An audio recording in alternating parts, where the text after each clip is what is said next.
Selamat siang semuanya. Perkenalkan, nama saya Brigita Maria dari kelas 11 IPA 2 ingin mempresentasikan materi biologi tentang sistem koordinasi. Apa sih itu sistem koordinasi?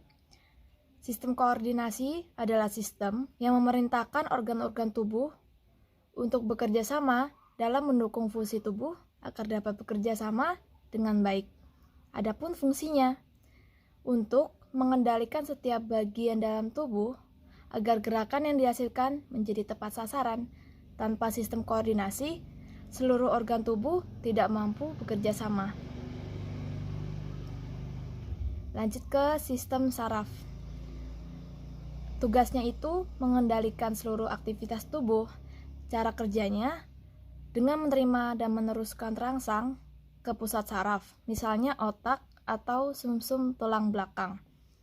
Sistem saraf terdiri dari beberapa bagian, ada 3. 1 neuron, 2 neuroglia, dan ketiga sinapsis.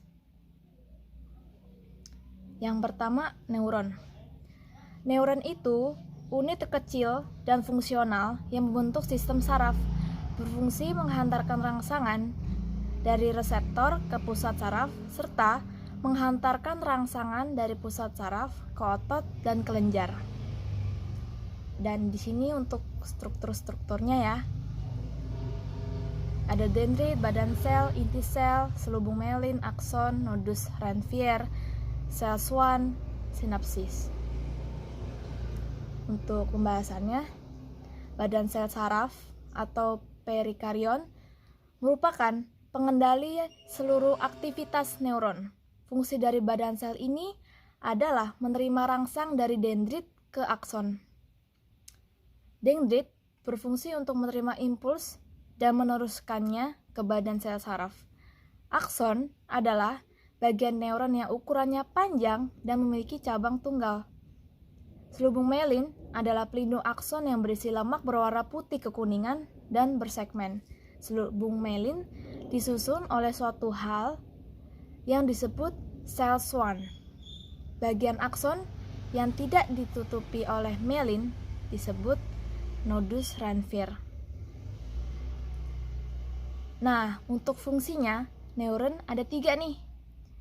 Fungsi yang pertama, neuron sensorik adalah neuron yang berfungsi menghantarkan impuls dari reseptor ke pusat saraf, yaitu otak dan sumsum tulang belakang. Adapun neuron motorik adalah neuron yang berfungsi untuk menghantarkan impuls dari pusat saraf ke efektor atau otot dan kelenjar. Dan yang terakhir, neuron konektor adalah penghubung antara neuron sensorik dan motorik. Tadi kan neuron ya, sekarang neuroglia. Neuroglia ada atau biasa disebut sel glia, merupakan penunjang susunan saraf pusat yang berfungsi sebagai jaringan ikat. Neuroglia ini terdiri dari beberapa bagian jenis sel, yaitu astrosit yang berbentuk seperti bintang dan berfungsi sebagai penyatu neuron, oligodendrosit yang berbentuk seperti astrosit namun dengan badan sel lebih kecil dan berfungsi membentuk selubung myelin, mikroglia yang bersifat fagosit, dan sel ependima berupa sel epitelium yang melapisi cerebral dan medula spinalis. Yang ketiga, sinapsis. Sinapsis itu apa sih? Penghubung antar neuron. Artinya, sinapsis menjadi titik temu antara ujung akson suatu neuron dan dendrit dari neuron lain. Pada celah sinapsis inilah terkandung suatu substansi kimia yang disebut neurotransmitter. Sekarang kita ke sistem saraf pusat. Sistem saraf pusat meliputi otak dan sumsum tulang belakang atau medula spinalis. Kedua sistem ini dilindungi oleh suatu selaput yang disebut meninges.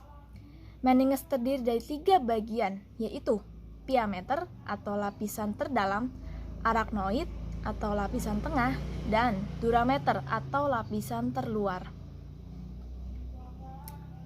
Ada bagian-bagian otak, bisa dilihat gambarnya. Lanjut ke pembahasannya. Ada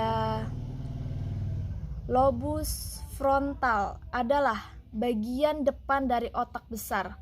Fungsi lobus ini adalah berhubungan dengan penalaran, keterampilan motorik, kognisi, dan bahasa ekspresif. Ada lobus temporal, adalah bagian samping dari otak besar. Lobus ini berfungsi sebagai pusat pendengaran, emosi, dan belajar. Dan lobus parietal berada di belakang lobus frontal atau biasa dikenal sebagai ubun-ubun. Lobus ini berfungsi sebagai proses pengaturan suhu, rasa, tekanan, sentuhan, dan rasa sakit. Terakhir, lobus occipitalis adalah bagian belakang otak besar. Lobus ini berperan dalam proses rangsangan visual, penafsiran, dan informasi. Sekarang bagian B, diencephalon. Diencephalon terletak di antara cerebrum dan otak tengah atau tersembunyi di balik hemisfer cerebral. Diencephalon ini terdiri dari talamus, hipotalamus, dan epitalamus. C. Sistem limbik. Apa sih itu? Sekumpulan struktur yang berhubungan dengan emosi dan perasaan. Semakin besar area limbik, tingkat hubungan emosionalnya akan semakin besar pula.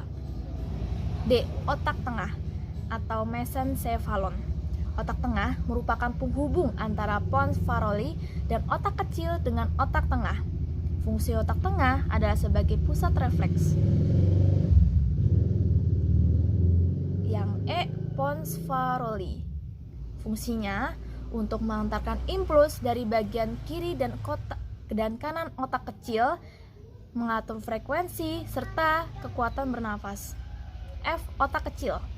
Otak kecil ini adalah otak yang berada di bagian punggung atas batang otak dan di bawah lobus occipitalis. Otak kecil berfungsi untuk mempertahankan keseimbangan, mengontrol gerakan mata, dan sebagainya. Dan yang terakhir, ada bagian medulla oblongata.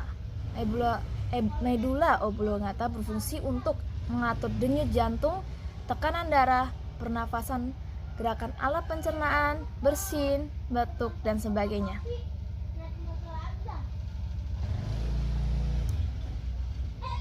Nah, di sini kita lihat sumsum tulang belakang. Ada dua bagian. Ada substansi alba, dia berwarna putih, dan substansi gracia, dia berwarna abu-abu.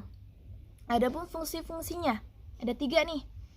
Yang pertama, mengantarkan impuls sensorik reseptor ke otak, pusat gerakan refleks, dan penghantar impuls motorik dari otak ke efektor.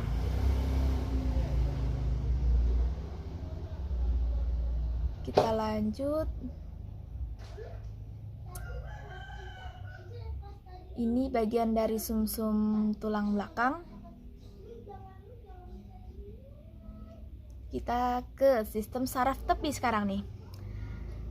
Sistem saraf tepi terdiri dari pasangan saraf kranial atau otak dan spinal, sumsum tulang belakang. Sistem saraf tepi terdiri dari sistem saraf sadar atau somatik dan tak sadar atau otonom. Oke, sekarang kita ke materi sistem saraf sadar.